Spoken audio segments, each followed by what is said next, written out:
Alright, you guys know what this is. I'm basically known for this now. Questism chapter 153. Questism's story has actually been progressing a lot better and a lot smoother than I originally thought.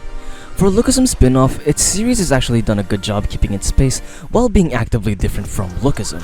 I mean, granted, it was always going to be different from lookism because of the system, but I think getting cameos from lookism characters like Johan, Zack, and Jake keeps the series grounded. Now, I haven't decided yet if keeping Questism on a chain is a good decision as of yet, but I'm looking forward to see how they take the series from here on out and how they'll treat the series when Choyun finally gets defeated. But with the yapping out of the way, let's start to the chapter. The chapter starts off with a flashback between Daniel and Choyun as Choyun defeats Daniel.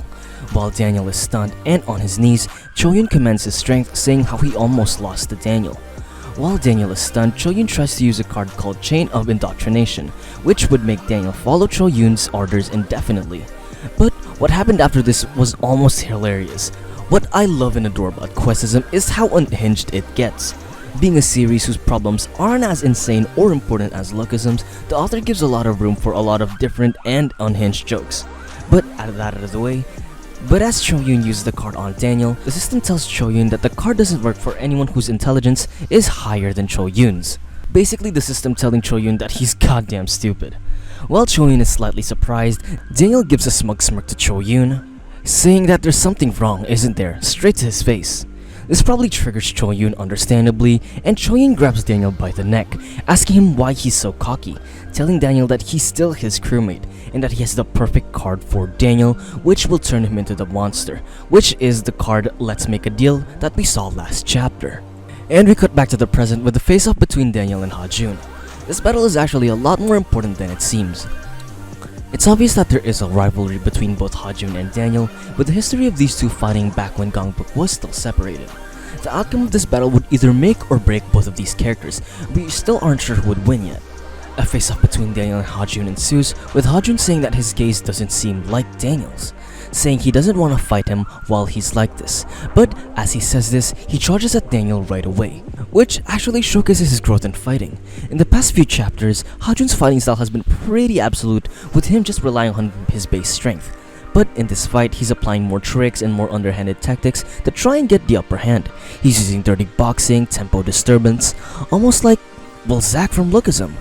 As a fighter myself, I don't appreciate dirty boxing a lot, but Ha-Jun's opponent is the North's number 2, Daniel.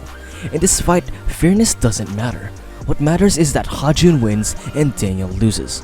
Not only because Ha-Jun beating Daniel would be a good move narratively for the story, but also if Daniel does beat Ha-Jun, that would mean major trouble for Soo-Hyun and the gang if they had to both fight a brainwashed Daniel and a fully recovered Choyun. But before we continue on with this video, I'd like to thank this video sponsor, me. If you joined my Discord, which you should by the way, or read my community post, you'd know that I started an editing agency called Novo.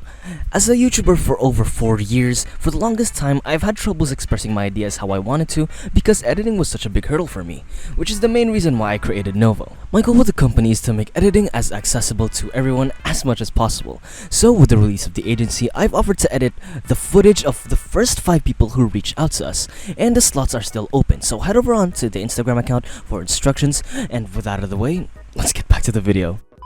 The fight changes rhythms with Ha-Jun taking the first lead, but in the second half of the fight, Daniel begins to overwhelm Ha-Jun, kicking him against a wall and stunning him.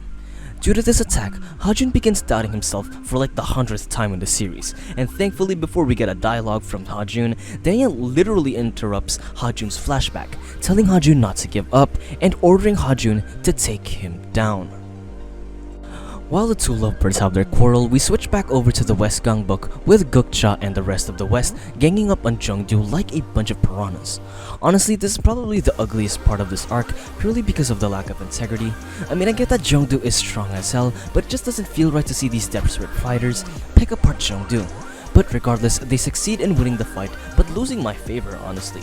Jeongdu didn't seem that bad of a character, and his end was even cooler than the fight he's had with the West, passing out while standing up, which just shows his strength and integrity. And now we cut to a stand down between Choyun and the rest of the West. Kang Seok, Chan Jae-ha, Haru Sung, Yu Na, and with Soo-Hyun leading the charge. We get a showcase of the system's reactions from both Soo-Hyun and Choyun's perspective. Although it's obvious that Choyun is stronger than Soo-yeon, the system tells both of them that if they were to fail their quests, the system will disappear along with their benefits and cards, prompting a dramatic increase in the stakes. With Choyun's system perceiving Soo-yeon as a threat, I like to think that that message from the system gives Choyun some room for doubt. With the final stare down, the chapter ends with both of their systems starting their final quest.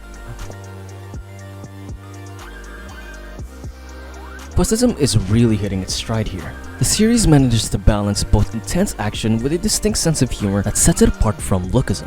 The way it handles its characters, especially through moments like the system's twist with Choyun and Daniel, shows that it isn't afraid to mix things up. It's honestly refreshing to see a series that doesn't take itself too seriously while still delivering solid storytelling and character development. Something I'd like to talk about as well is the cameos from lookism. The cameos from lookism characters like Johan, Zack, and Jake help keep Questism grounded in its parent universe, but it never feels like it's relying on lookism to succeed, you know?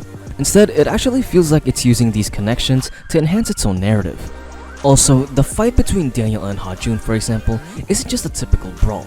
It's packed with history, rivalry, and stakes, and that's what makes it engaging. Ha-jun's evolution as a fighter adds another layer to the story, making you root for both sides in a pretty unique way.